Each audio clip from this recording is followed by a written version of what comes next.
longe, num dia frio, para um boa noite xoxo desse, eu vou dar mais uma chance para vocês. Boa noite. Boa noite. Menos mal. Há 150 anos atrás, Allan Kardec lançava o último livro daquilo que ficou conhecido como Pentateuco Espírita, as 5 obras básicas. Embora ele tenha escrito muitos outros textos, estas 5 obras, elas organizam todo o pensamento da doutrina espírita de uma maneira espetacular, tendo em vista que era ele um grande pedagogo, buscando o conhecimento através da filosofia, da ciência e articulando estes diferentes conhecimentos para proporcionar novos rumos para a humanidade. Não sei se é do conhecimento de todos, mas quando Allan Kardec começa a organizar a doutrina espírita, ele não a propõe como uma religião como hoje nós a temos, em contraponto aos católicos, em contraponto a evangélicos ou protestantes. Dizia ele no livro Viagem Espírita de 1862, que vislumbrava para o futuro católicos espíritas, protestantes espíritas, muçulmanos espíritas, no sentido de que as pessoas continuariam a ter as suas denominações religiosas, mas alargadas pelo pensamento da doutrina espírita, porque não viria o espiritismo para competir com outras religiões e sermos católicos ou espíritas. Propunha Allan Kardec para nós uma filosofia de vida, com consequências, ou poderíamos dizer, com desdobramentos religiosos. Uma filosofia de vida que nos ensina a nos pensarmos, nos percebermos e agirmos no mundo de um modo diferente daquilo que já estava posto até então. Uma ciência que traz em suas bases um esclarecimento e uma perspectiva diferenciada da vida, que não desta perspectiva materialista que nós tínhamos, de um homem que é criado com um corpo físico e que termina com a morte do mesmo. Allan Kardec então começa a questionar os espíritos a respeito da vida e desenvolve uma nova forma de pensar, que deveria nos estimular a uma nova forma de agir. Mas o impressionante é que passados 150 anos deste último livro, e nós continuamos a ler Allan Kardec, continuamos a avaliar os seus textos com a mesma perspectiva católica, protestante ou muçulmana que tínhamos, com olhares impositivos, moralistas, muitas vezes até desrespeitosos, desconsiderando o ser humano e os seus sentimentos. Nós ainda continuamos olhando o ser humano com os seus pecados. E se alguém fala da vaidade, é preciso que ele a elimine e que seja uma pessoa humilde e simples. Se algum de nós aqui nos declararmos orgulhosos, ainda temos o mesmo olhar impositivo dos pecados trazido da perspectiva da Igreja Católica, onde o orgulho deveria ser combatido e nós precisamos nos transformar em pessoas humildes. Dicas de passagem, aproveito para perguntar, quem aqui é orgulhoso? Levanta o braço para eu dar uma olhada. Poucos orgulhosos, né? Nós diríamos que temos então 2 grupos aqui. Os orgulhosos que sabem que são orgulhosos e os orgulhosos que não sabem que são orgulhosos, né? Ou talvez 3 grupos, os orgulhosos que sabem que são orgulhosos, mas são tão orgulhosos que dizem, eu não vou levantar a mão para mostrar para mim que eu sou orgulhoso. Mas a gente tem vergonha de falar que somos orgulhosos, vaidosos, invejosos, exibicionistas, arrogantes, egoístas. Tá bom para vocês ou vamos continuar assim? Vocês estão vendo que daqui para frente a coisa só vai piorar. Em 1 hora eu prometo daí terminar os últimos 5 minutos com uma poesia para dar uma ajeitada no ambiente, facilitar a nossa amiga que vai falar depois, mas daqui nós só vamos piorar. Porque criamos uma perspectiva impositiva e moralista que não condiz com o pensamento de Allan Kardec. Ainda atrelado à ideia dos pecados capitais e de um homem que tem que se transformar em puro para alçar aos céus após a morte do corpo físico, nós não compreendemos Kardec. E quando ele lança a Gênese, os milagres e as predições segundo o Espiritismo, como dizíamos há 150 anos atrás. Nesta obra nós encontramos ali um direcionamento de muitas coisas que talvez pudessem não estar claro a respeito de Deus, a respeito do que seja o bem e o mal, da inteligência, do instinto, de vários outros conceitos que são abordados nesse encontro. E o último capítulo é o qual nós gostaríamos de nos deter. O título é São Chegados os Tempos. A sensação que nós temos é que Allan Kardec veio construindo toda uma teoria. E quando ele chega no último capítulo do último livro, nominado São Chegados os Tempos, ele está a nos dizer: agora nós precisamos colocar em prática todas estas coisas que viemos desenvolvendo aqui. São chegados os tempos de uma mudança que precisa acontecer na nossa forma de se ver, de ver ao outro, de ver a vida e de ver o mundo. São chegados tempos em que precisamos viver grandes mudanças. E o capítulo começa de um jeito tão bonito, até poético, que eu fiz questão de ler para vocês. São chegados os tempos, diz Allan Kardec. São chegados os tempos, dizem-nos, de todas as partes, marcados por Deus, em que grandes acontecimentos se vão dar para a regeneração da humanidade. Allan Kardec então ali anuncia o início de novos tempos, que alguns autores colocam desde o tempo de Jesus, há 2000 anos, quando ele veio à Terra, para inaugurar uma nova era que agora se consolida com estes últimos dias. São chegados os tempos em que a humanidade precisará viver grandes mudanças para se elevar na hierarquia dos mundos. E o texto é maravilhoso, porque de maneira didática Allan Kardec vai posicionando alguns elementos e nos ajudando a perceber de que mudanças nós estamos falando. Por onde passo, tenho estimulado as casas espíritas e os trabalhadores da doutrina espírita a lerem este texto, pensando nas suas tarefas. Eu, como palestrante, vou ler esse texto, São Chegados os Tempos, e pensar o que ele me diz como palestrante. Porque nós continuamos fazendo palestras impositivas, dizendo espírita é isso, espírita que é espírita é aquilo, não isso e não aquilo, que não tem nada a ver com os novos tempos.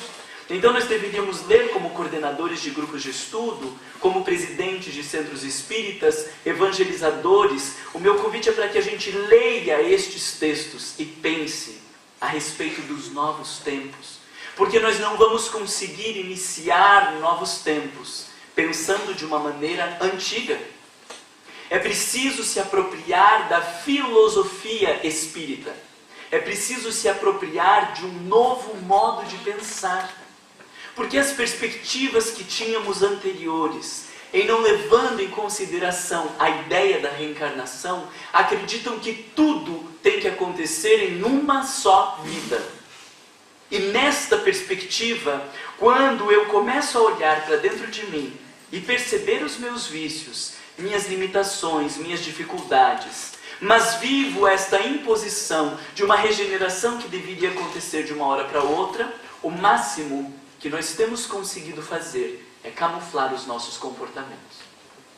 Então eu sou uma pessoa orgulhosa. Vocês já viram, pelo jeito de eu falar não tem como esconder. Eu sou uma pessoa orgulhosa, sou uma pessoa arrogante. Mas aí a gente aprende que orgulho ou arrogância é uma coisa feia. É feio ou bonito? Me digam. Olha o jeito que vocês falam feio. Pelo feio de vocês eu me senti até péssimo de dizer que eu sou orgulhoso ou arrogante, porque é muito feio. E aí, como esse negócio é muito feio, mas eu não consigo me livrar dessa coisa dentro de mim, então eu agora começo a usar uma máscara de pessoa humilde. E como que é a máscara da pessoa humilde? Segura as duas mãos juntinhas, fala um pouquinho mais baixo, chama de meu irmão, minha irmã, dobra um pouquinho a cabeça e fala, meu irmão, minha irmã. E aí se a gente conseguir manter essa linha durante todo o tempo que a gente estiver ali no centro espírita, uma coisa bem de irmão, uma coisa bem fraternal, assim, tudo bem, não tem problema. O meu pé está embaixo do seu, mas não há problema, a hora que você quiser tirar, você pode tirar. E aí nós vamos criando máscaras de pessoas bondosas. E no discurso do meu irmão a gente fala mal um do outro, mas diz: eu não estou falando mal. É só uma preocupação que de fato eu tenho com o fulano, né? Porque ele está meio estranho, vocês têm percebido, né? E aí a gente fala mal um do outro, a gente acaba sendo impositivo com o filho. Meu filho, você tem o direito de escolher, só que são um mundo de causa e consequência. E aí você vai perder sua mesada, você não vai poder sair. Você que escolhe se você quer ir na evangelização ou não. E olha, eu estou te dando a liberdade de você escolher, mas depois você só tem que arcar com as consequências. De um pai monstruoso, impositivo, arrogante, mas agora num discurso bem bonito, traçado pelas linhas do Evangelho, que dá uma sensação de que a gente é uma pessoa maravilhosa. E de repente, desde os anos de 1999, 2001, Manuel Filomeno de Miranda começou a escrever, e não sei se vocês perceberam, ele começou a escrever falando do seio das casas espíritas em torno das suas problemáticas. Porque até então nós víamos muitas referências falando das coisas que o centro espírita fazia de bom. E de repente ele começou a trazer casos de espíritas com todos os seus problemas e com todas as suas dificuldades, nos convidando a olhar para uma cultura de hipocrisia, para uma cultura de aparência, aonde alimentamos uma exterioridade sem que isso ecoe na nossa intimidade. E o último livro de Manuel Filomeno de Miranda, não sei se vocês leram, Perturbação Espiritual, ele retrata os dramas de uma grande, outras também, mas em especial de uma grande casa espírita, onde o seu presidente, dedicado, trabalhador, acaba por conta dos seus desequilíbrios, abrindo brecha para interferências espirituais. E tem um ato sexual dentro de uma sala de atendimento fraterno. E depois disso, após a gravidez consumada, estimula a moça a cometer aborto. E daí a gente para e fala: meu Deus do céu, o que é isso? Porque se falássemos das pessoas lá fora que fazem esse tipo de coisa, nós então ficaríamos tranquilos. Mas de repente nós entendemos que estes novos tempos, eles são para todos nós. E que é preciso vivermos uma outra forma de pensar, uma outra cultura, um outro modo de refletir para que isso modifique as nossas atitudes.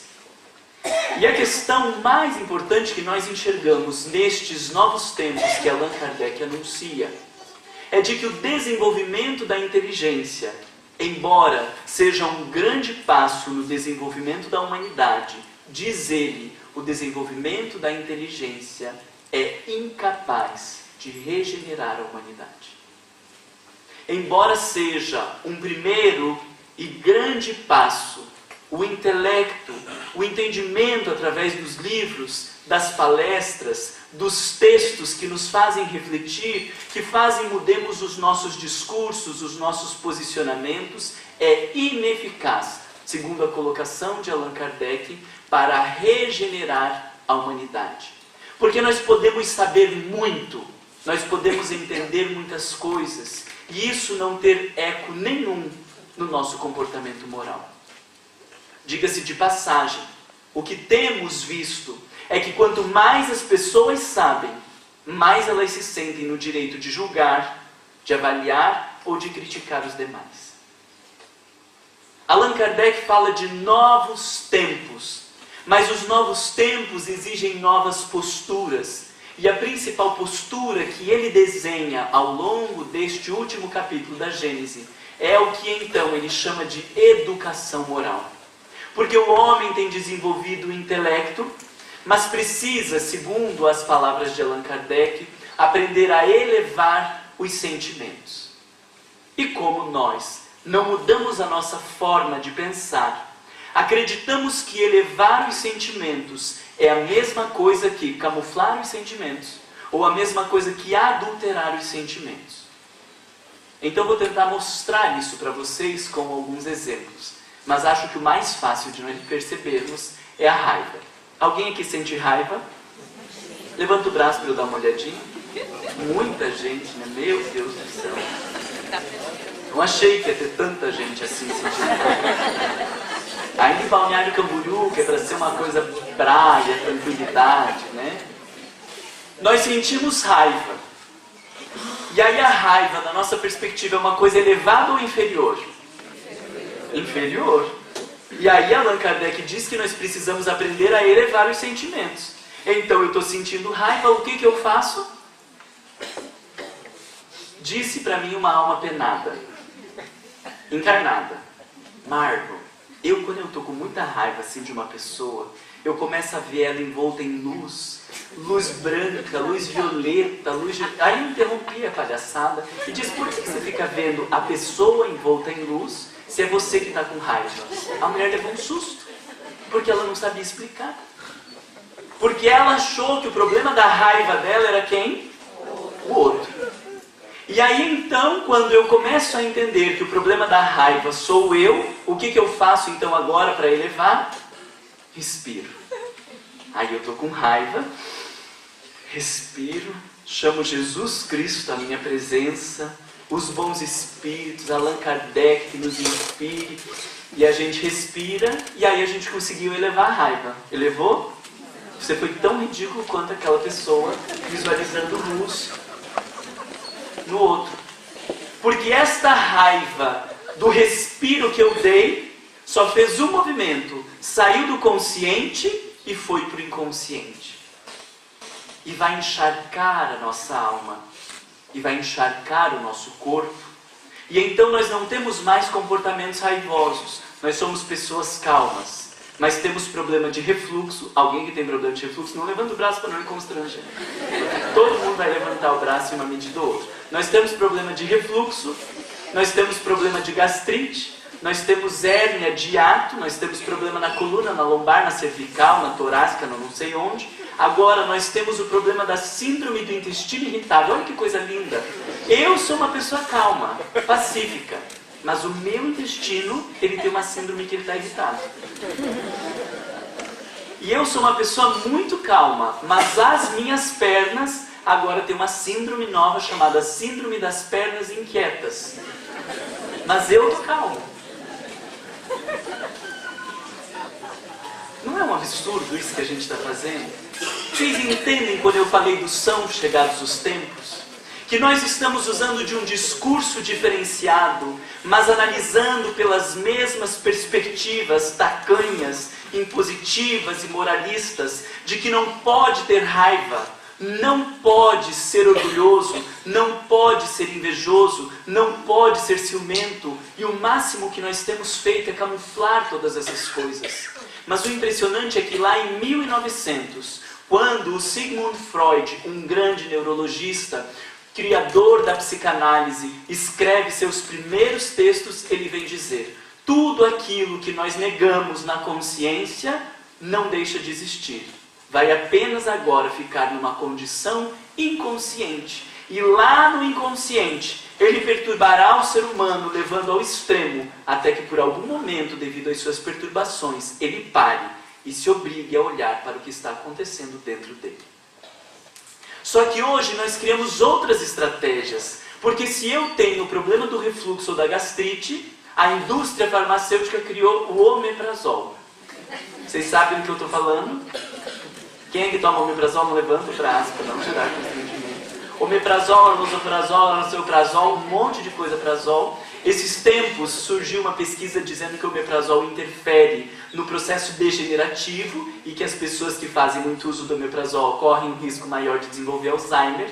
E aí vem uma mulher e me pergunta: Marlon, o que a gente vai tomar agora no lugar do omeprazol? A gente vai tomar vergonha na cara, vai fazer terapia, vai entender o que está acontecendo com você, para que você não precise fazer uso do remédio. Você vai tomar vergonha na cara, é o máximo que você pode fazer.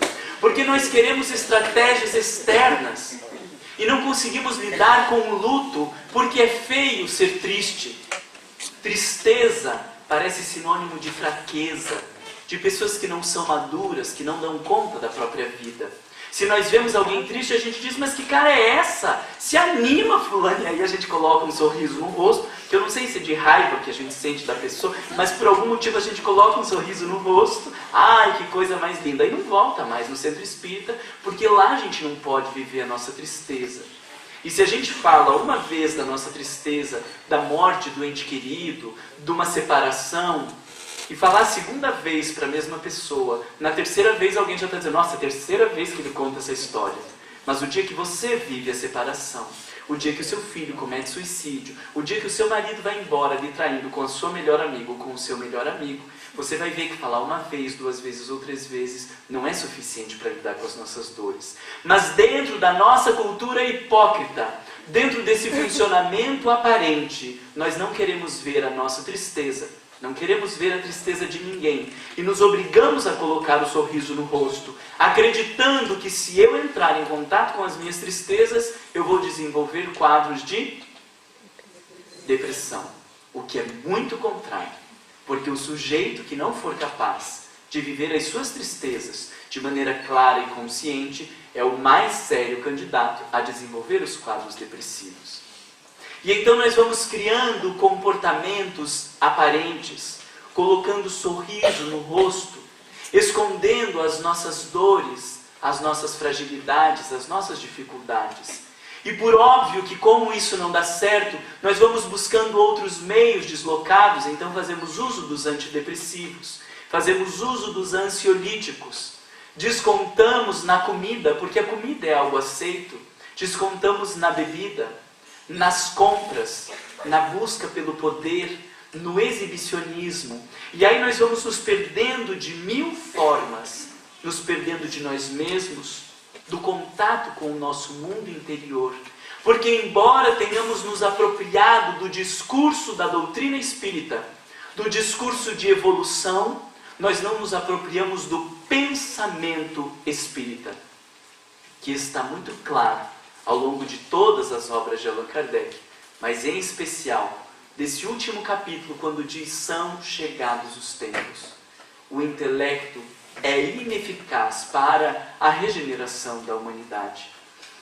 É chegado o momento em que a Terra deve elevar-se na hierarquia dos mundos.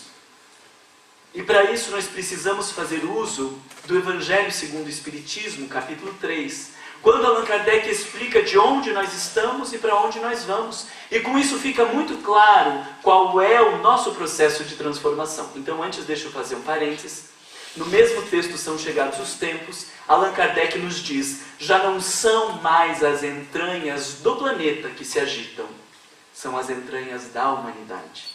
Porque agora a coisa tem que acontecer dentro de nós. Agora somos nós que temos que ficar incomodados, mal entendidos, que temos que de algum jeito viver estes constrangimentos por entrarmos em contato com o nosso mundo interior e disso resultar em mudanças significativas. E aí, como eu dizia, voltando ao capítulo 3 do Evangelho, nós temos a classificação dos mundos de modo muito claro e que nos ajuda a entender de onde estamos e para onde vamos. A primeira classificação dos mundos, de 1 a 5, entre aqui é o começo da caminhada e aqui é o final da caminhada. A primeira classificação dos mundos são os mundos primitivos, morada dos espíritos recém-criados por Deus. Somos nós o mundo primitivo? Não. Prova? Não, estou perguntando. Prova que nós não somos primitivos? Porque dependendo do trânsito, a gente é bem primitivo, né? Dependendo de quem pisa no nosso pé, a gente é bem primitivo, né? Mas eu estou brincando, nós temos reações ainda primitivas. Não somos espíritos primitivos porque já temos o desenvolvimento do intelecto e já temos um certo discernimento do bem e de mal por termos uma compreensão de Deus. Os espíritos nos mundos primitivos não têm o desenvolvimento intelectual porque são ignorantes, são simples, não têm experiências, não têm noções do que seja o adequado ou inadequado. Depois dos mundos primitivos, o que vem? Nós. Olha que coisa triste. Do 1 ao 5. Saiu do primitivo, que é recém-criado por Deus, já somos nós. O que se espera desse tipo de criatura? Me responde. Humildade, pacificação, nobreza de espírito. O que mais se espera daqui? Vocês estão entendendo por onde nós estamos caminhando, né? E vocês estão constrangidos, né? Porque o que espera daqui? não espera muita coisa. A classificação que Allan Kardec faz dos mundos de provas e expiações é que neles o mal predomina. Quer dizer que em nós, que somos habitantes da Terra, o mal predomina. E aí a gente está num trabalho horroroso para ir para os mundos de regeneração. Vocês já começaram a receber os convitinhos para o mundo de regeneração? Ninguém aqui ainda tem? Ah, porque não é capital, né? Florianópolis, muito provavelmente, o pessoal já está recebendo os convitinhos e algum dia chega para cá. Em Curitiba, nós já estamos recebendo também os convitinhos da regeneração. É brincadeira, porque senão depois vocês vão me mandar e-mail dizendo: Marlon, como que faz para conseguir regeneração? É brincadeira.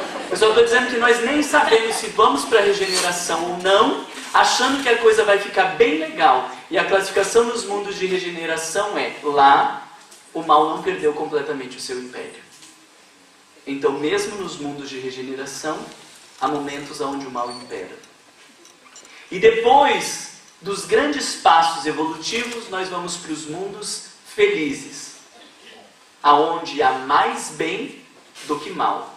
As palavras de Kardec em algumas traduções: o bem sobrepuja o mal. Mas o mal só deixará de existir por completo nos mundos celestes, morada dos espíritos puros. Por que trago isso para vocês? Para que a gente entenda que quando Allan Kardec diz são chegados os tempos, ele não está dizendo são chegados os tempos de virar espírito puro. Ele não diz são chegados os tempos de virar anjo. São chegados os tempos de se livrar de todos os vícios morais. E por que nós criamos essa sociedade hipócrita?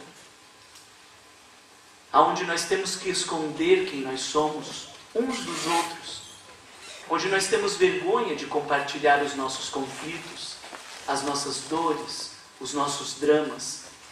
Nos camuflamos por trás destas máscaras, por trás das drogas, por trás de tantos outros vícios aceitáveis socialmente. Por que da dificuldade de conseguirmos olhar para nós mesmos como espíritos inferiores, que temos raiva, que temos medo, que temos tristeza, que temos inveja, ciúme e vaidade, e nos reconhecermos dentro da classificação dos mundos de provas e expiações em busca da regeneração? Isso é especulação da minha parte, porque não está no texto escrito de Allan Kardec. Mas o que para mim fica claro, que diferencia os seres nos mundos de provas e expiações para os mundos de regeneração, é o nível de consciência que o sujeito tem a respeito do próprio mal. Porque quando eu não tenho consciência do mal que existe dentro de mim, ele atua desgovernadamente. Eu machuco as pessoas e não percebo que machuquei. Eu digo, eu só estava sendo sincero.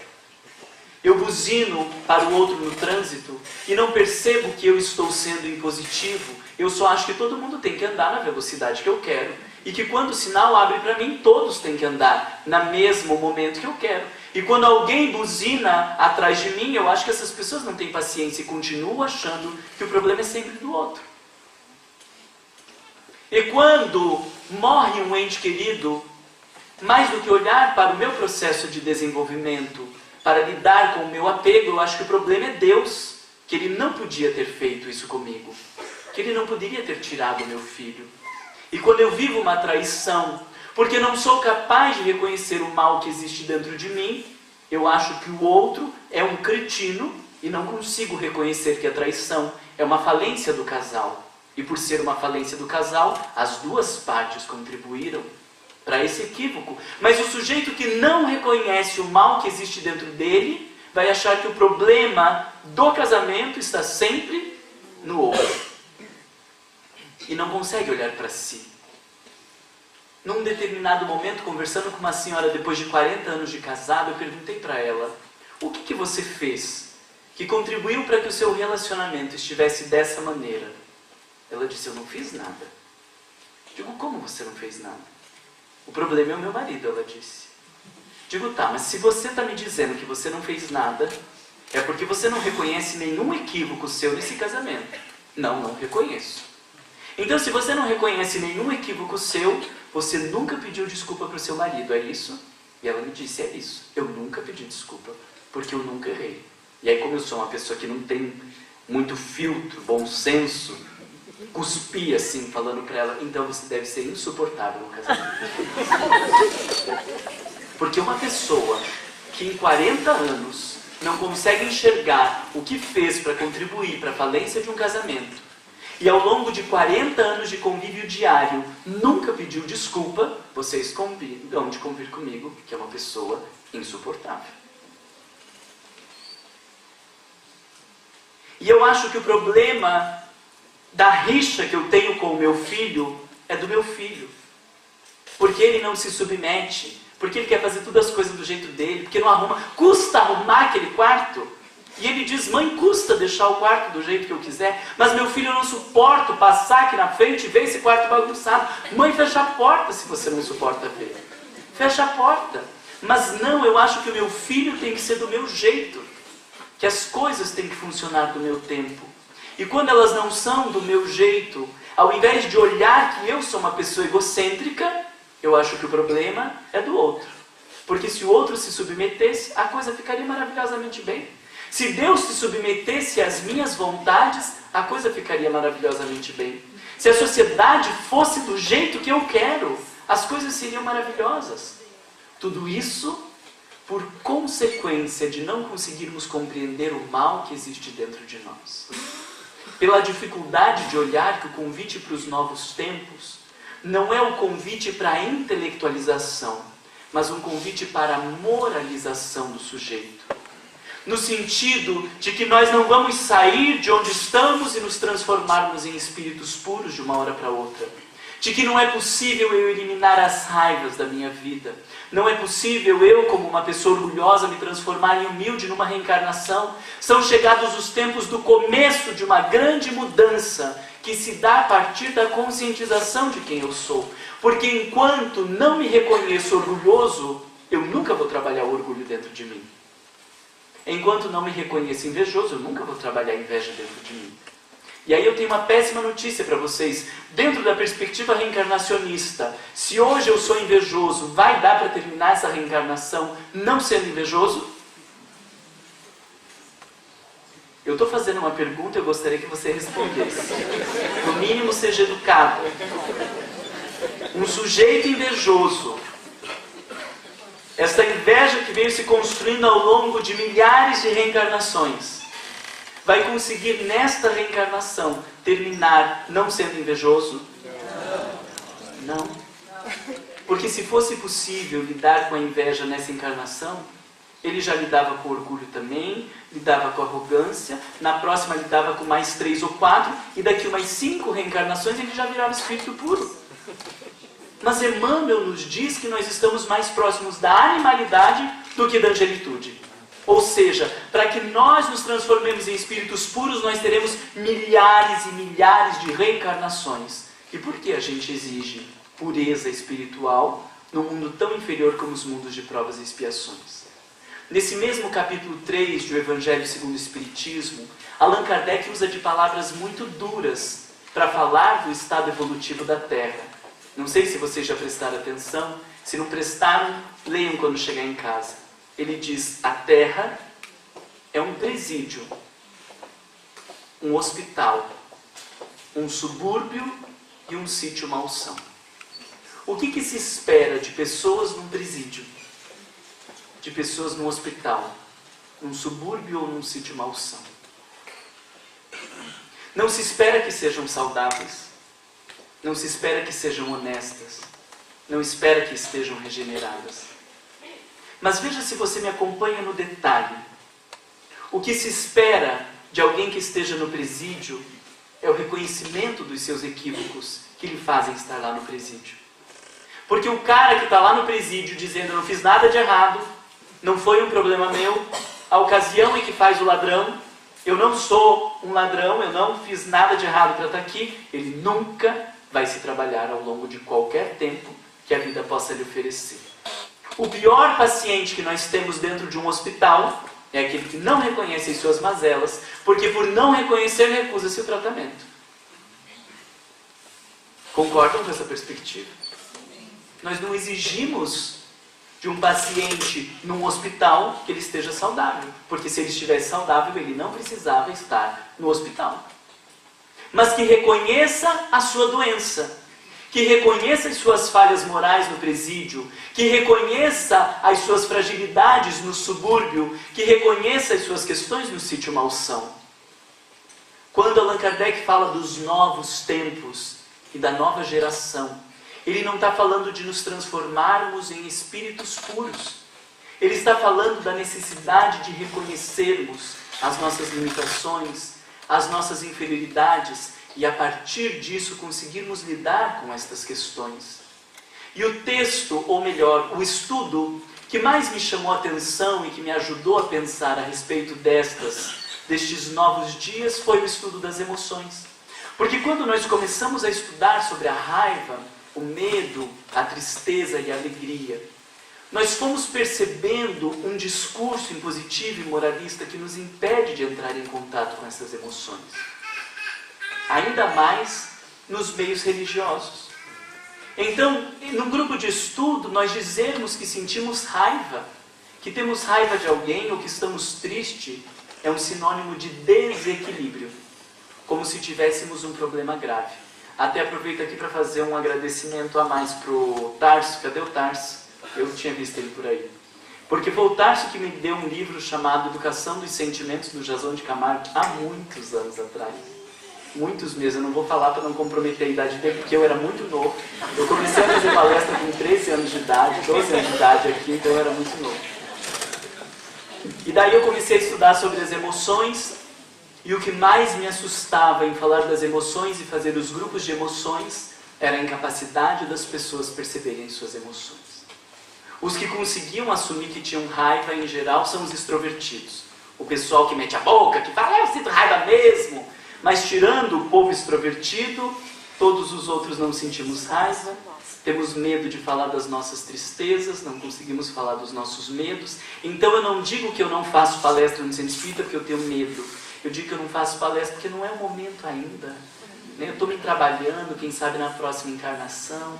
Porque dizer que eu tenho medo de fazer palestra lá na frente, pedir alguém que me ajude, trazer um textinho, fazer uma palestra em dupla, eu não vou conseguir fazer se não assumir que eu tenho medo. Agora, quando eu me finjo de humilde, digo, imagina, não é para isso. Não.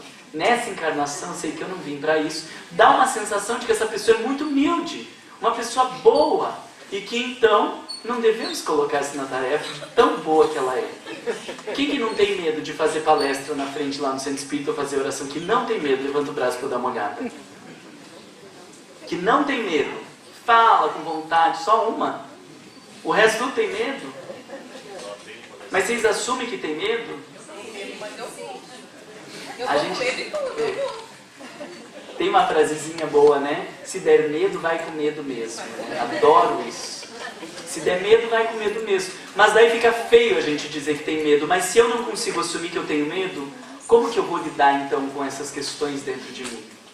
Como que eu vou poder pedir ajuda para que alguém me auxilie? Como que eu vou poder criar apoio se eu não reconheço que estou com medo? Como que eu vou poder digerir as minhas perdas se eu não assumir as minhas tristezas? Como que eu vou elaborar um luto se eu não assumo que estou triste? E que essa tristeza não vai durar nem uma semana, nem duas, talvez ela dure meses. E talvez sempre que alguém fale de um filho, eu fique triste e chore pela perda do meu filho.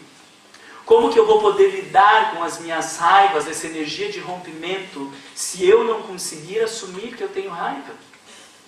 E ficar camuflando o meu comportamento com exterioridades?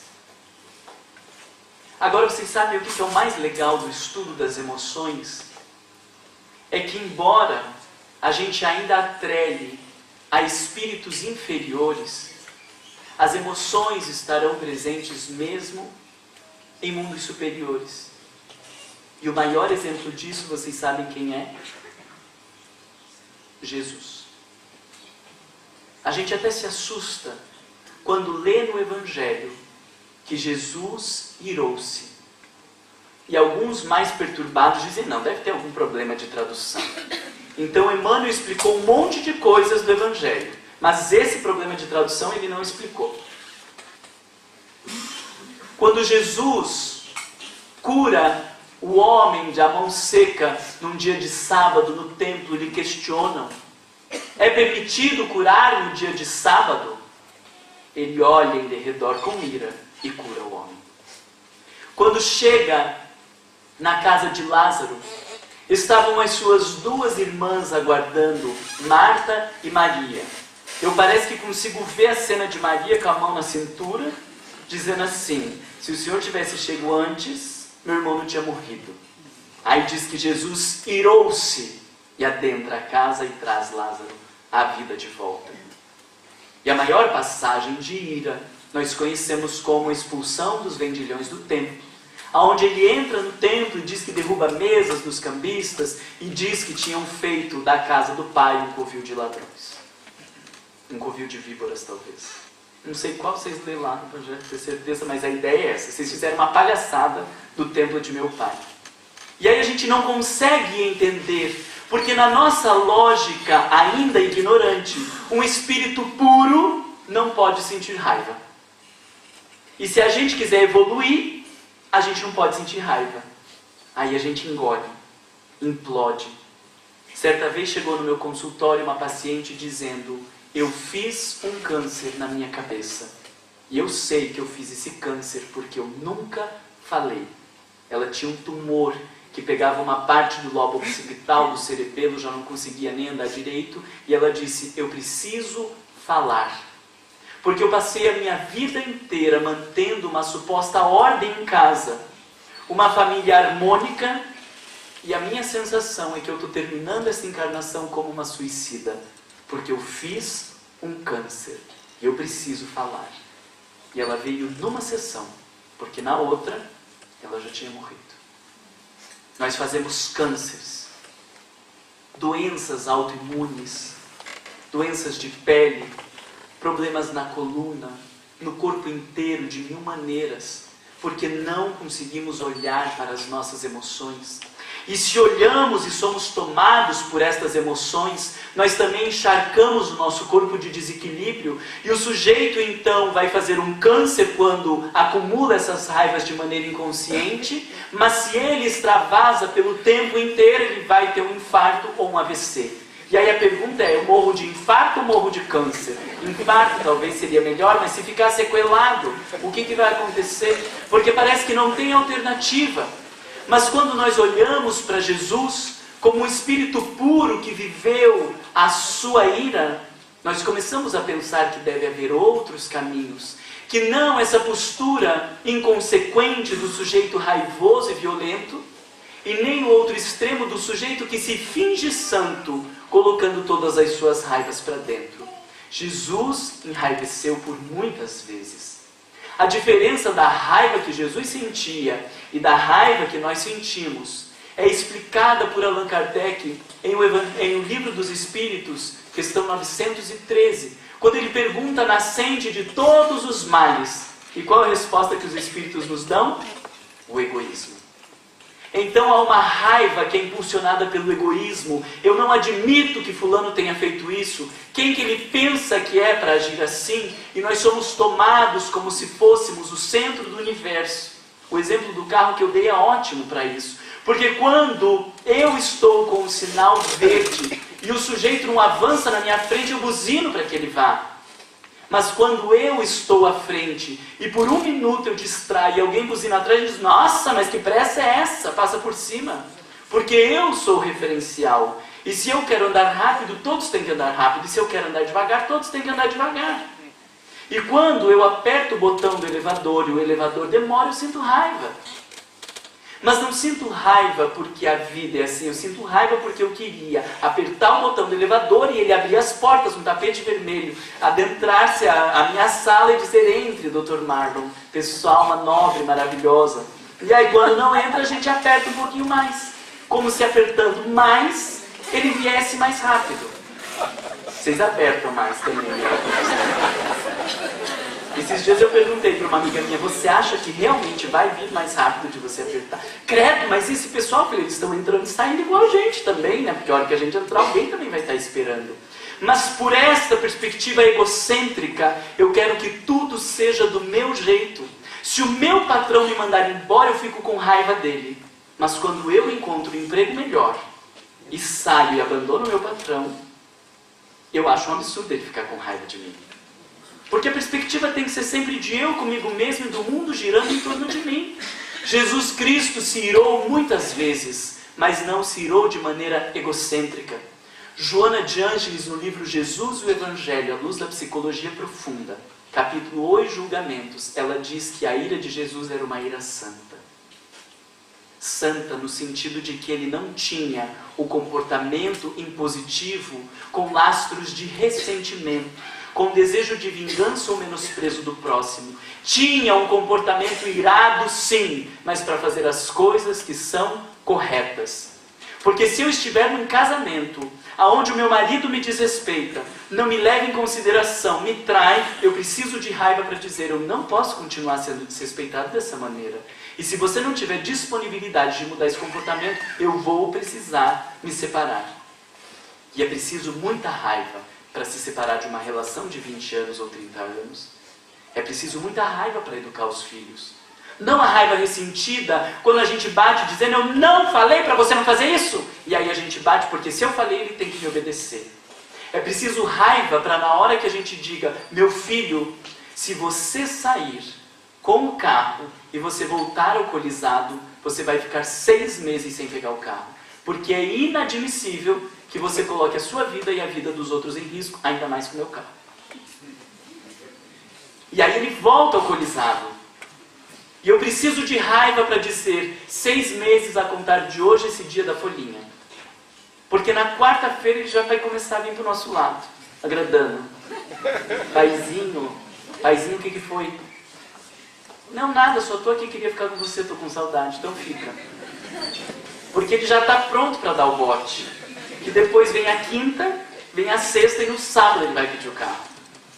E depois de 1 mês a gente já não consegue manter a mesma postura, porque a gente tem medo de entrar em contato com a raiva, mas deveria usar da raiva para dizer, meu filho, eu falei para você, e você vai ficar 6 meses sem pegar o carro. Isso é um absurdo! Absurdo foi o que você fez. E se eu te permitir pegar o carro agora, eu estou criando um delinquente. Uma pessoa que não consegue medir as consequências e que acha que pode fazer o que quiser.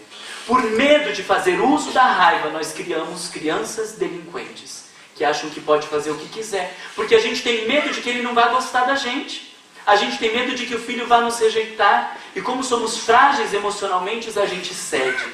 Não cede por educação, cede por fragilidade moral. E nessa perspectiva, nós estragamos os nossos filhos do pouco de coisa boa que eles já têm. Digo não por ser filho, mas por ser mundo de provas e expiações. E se não entrarmos em contato com a nossa raiva, e esta raiva não nos abrir ao egocentrismo, nós nunca vamos conseguir nos desenvolver, porque a grande questão não é eliminar a raiva da nossa vida, é vivê-la como Jesus nos ensinou, sem os lastros de ressentimento, do eu não admito que o fulano tenha feito isso, mas usar dessa energia para fazer a vida acontecer. E se eu estou num trabalho onde eu me sinto desrespeitado, hoje em dia vejo alguns funcionários públicos que reclamam, meu Deus, mas se você está num emprego que é privado e você está insatisfeito, o que a gente faz? A gente pede as contas e vai para outro lugar. Então se você está insatisfeito com o seu emprego público, você também pede as contas e vai para outro lugar. Mas não, a gente quer que as coisas girem ao nosso entorno. A gente quer que as coisas funcionem do nosso jeito. Usa da raiva para fazer diferente. Lembro de uma paciente que ela tinha passado num concurso inferior ao da chefe dela, mas ela tinha a mesma formação e dizia que fazia as mesmas atividades da chefe dela. Aí quando a chefe tratava mal, ela ia para casa e estudava para passar no outro concurso. Ela disse, Marla, é ótimo que ela me humilhe, porque quando eu estou começando a relaxar nos estudos, ela vem com aquelas humilhações. Eu digo, vai Cristina, pois eu vou para casa, estudo com mais gosto.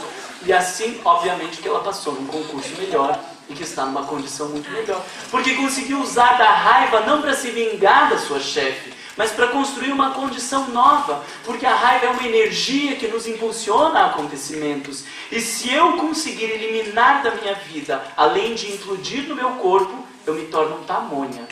Porque eu não consigo fazer as grandes realizações. Jesus só fez o que fez porque se permitia viver o comportamento irado de fazer as coisas acontecer como deveriam acontecer. Mas se ele teve o comportamento extrovertido da ira, não se privou do comportamento introvertido da tristeza. E Joana de Ângeles diz, a tristeza era-lhe familiar. Há uma carta de Públio Lentulus, alguns questionam a autoria, mas diz que Públio Lentulus faz uma descrição de Jesus e afirma que nunca lhe viram sorrir, porém muitas vezes lhe viram chorar. Ele era um espírito puro. E como assim viveu tristeza, estados melancólicos, opressivos, chorar? A passagem que mais nos chama a atenção é no Getsemane, quando ele está se preparando para a crucificação. Ele se volta para os apóstolos e diz: a minha alma está cercada pela tristeza até a morte.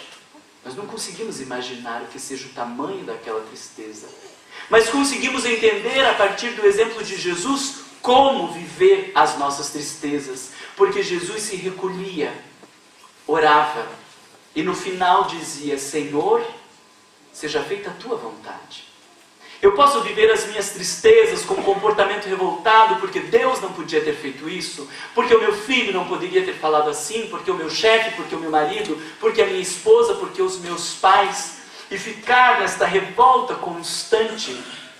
Jesus viveu as suas tristezas de maneira intensa, mas em todas elas, ao invés de reclamar, de blasfemar, de brigar, ele silenciava. Aquietarmos os nossos pensamentos e nos perguntarmos: Senhor, o que o Senhor quer me ensinar com essa experiência? Aquela tristeza não nos levará aos dias depressivos, muito pelo contrário, uma ampliação de consciência nos toma, nós estamos mais atentos à vida e nos transformamos naquilo que nos cabe, porque as tristezas são a sinalização da nossa alma, de que as coisas não saíram do jeito que a gente queria. Mas ou eu reclamo porque não saiu do jeito que a gente queria, ou eu começo a rever o que eu queria. Porque se Deus me oferece essas experiências, é porque eu tenho algo a aprender com isso. E mais do que reclamar ou esbravejar, simbolicamente eu dobro os meus joelhos a exemplo de Jesus e pergunto o que o Pai quer me ensinar ou qual é a sua vontade. Nesse sentido, nós poderíamos aqui trazer inúmeras outras passagens da vida de Jesus como nosso principal referencial, de um espírito puro que se faz em carne para mostrar como nós deveríamos viver, não da eliminação das nossas emoções, nem dos nossos sentimentos, mas da vivência consciente de cada um deles, buscando em Deus o nosso referencial de como direcionar as nossas vidas. E com certeza, quando tivermos a coragem de ultrapassarmos a perspectiva moralista e impositiva que se construiu até hoje, nós inauguraremos os novos tempos.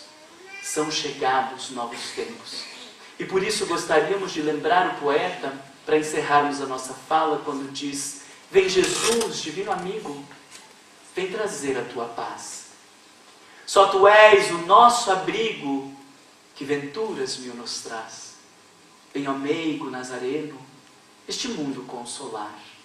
Vem com teu olhar sereno toda a terra iluminar. Afasta do mundo a guerra, o chacal devorador que destrói tudo na terra, causando medo, o luto e a dor. Há gemidos de aflição, já não há mais primaveras. Criancinhas pedem pão e homens lutam como feras. Vem, Senhor, vem reflorir os caminhos. Vem, Senhor, vem acalmar corações, exterminar a dor e fazer calar os canhões. Vem, Senhor, com teu amor tão profundo, iluminar nossas consciências e fazer feliz o nosso mundo. Que sejamos nós, meus irmãos, as criaturas corajosas, a assumirmos a filosofia espírita, capaz de nos transformarmos de verdade, de nos aproximarmos do Cristo para além das aparências e de iniciarmos os dias novos, porque são chegados os tempos. Pela atenção de vocês, pelo convite da URI, muito obrigado.